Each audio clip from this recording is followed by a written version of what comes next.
Bonjour, M. Bouchon. Depuis 200 ans, Haïti a connu plus de 30 coups d'État. Qu'est-ce qui fait qu'Haïti vit dans une telle situation aujourd'hui? Comment on en est arrivé à un conflit aussi important? Madame Lefebvre, au fond, vous vous demandez pourquoi autant de misère.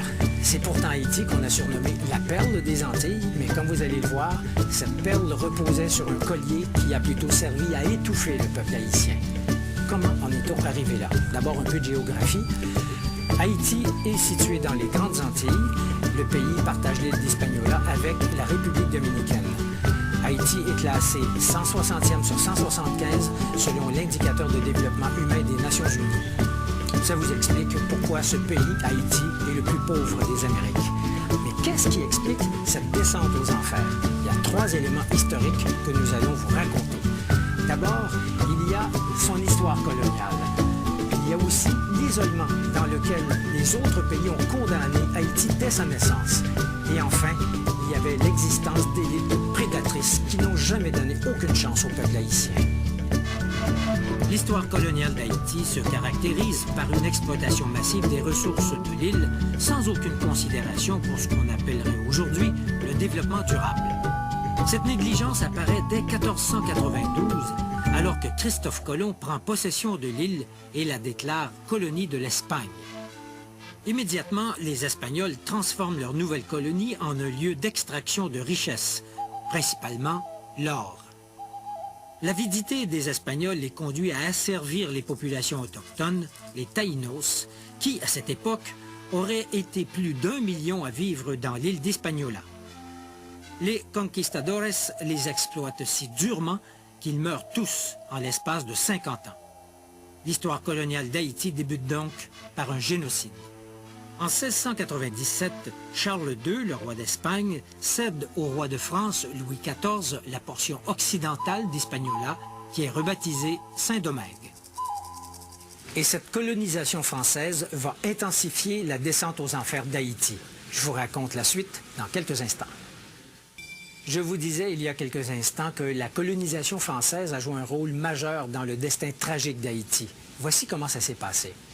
Au 18e siècle, les Français installent à Saint-Domingue un système d'exploitation agricole qui est basé sur la culture du café et de la canne à sucre. Eh bien, à l'époque, la canne à sucre avait la même importance dans l'économie que le pétrole a aujourd'hui dans notre économie. Pour la France, Saint-Domingue, c'est le pactole. Les colons français de Saint-Domingue deviennent fabuleusement riches. C'est l'esclavage qui leur permet d'accumuler des fortunes.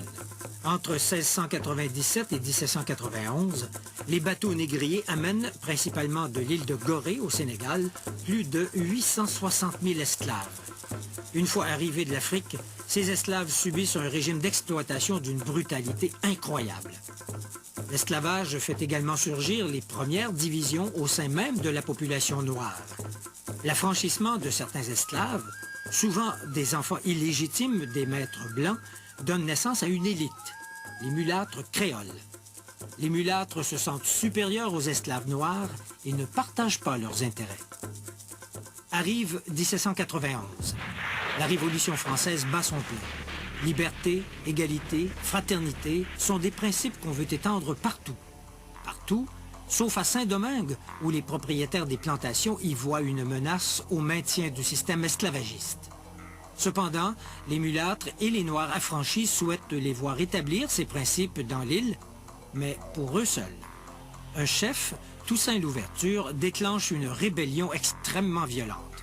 Les rebelles battent les troupes de Napoléon Bonaparte et déclarent l'indépendance de la République d'Haïti le 1er janvier 1804. Haïti, ou Haïti, comme on disait à l'époque, c'est le nom que les indigènes Taïnos donnaient à leur territoire. Ça veut dire pays de montagne. Mais le prix payé par Haïti pour acquérir son indépendance est absolument astronomique. L'économie du pays est dévastée. Haïti aurait peut-être pu s'en sortir si d'autres pays avaient accepté de l'aider, mais ce ne fut pas le cas.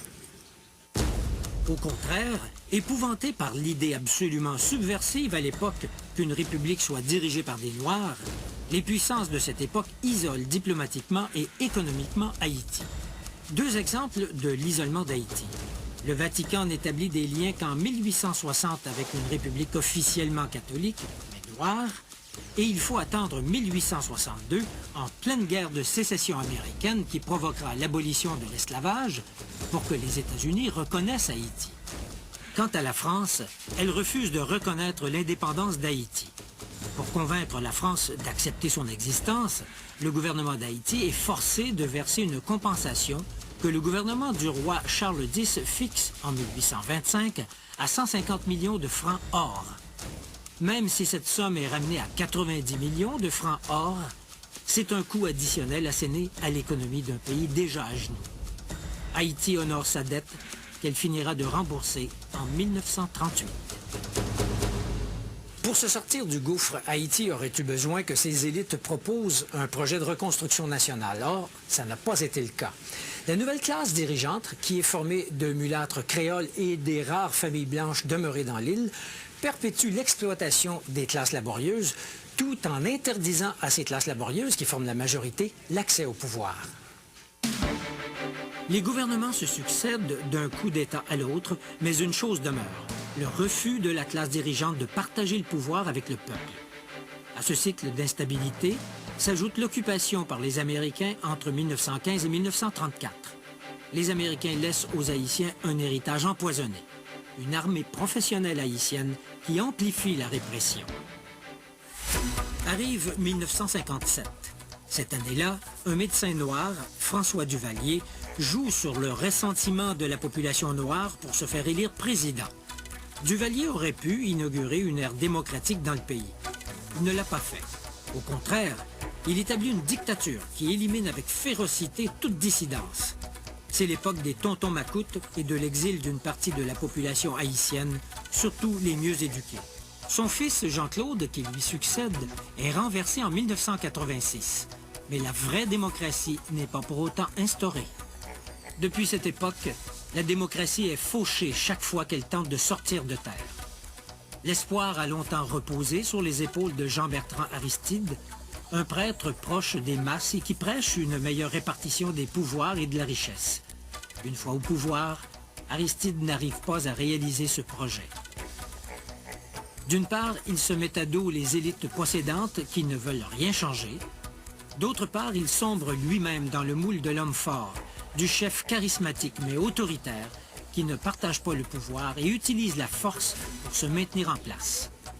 Cette double dynamique explique les malheurs récents d'Haïti, le coup d'État contre Aristide en 1991, les élections contestées, les troupes des chimères qui remplacent les tontons macoutes et l'hésitation de la communauté internationale à fournir des fonds pour rescaper le pays. La grande question est maintenant de savoir comment Haïti pourra rompre avec son passé et s'engager dans la voie de la prospérité et de la démocratie. Il est évident que la communauté internationale aura un rôle à jouer dans cette tâche de réanimation. Mais pour rendre son éclat à la perle des Antilles, il faudra beaucoup de doigté et beaucoup d'argent.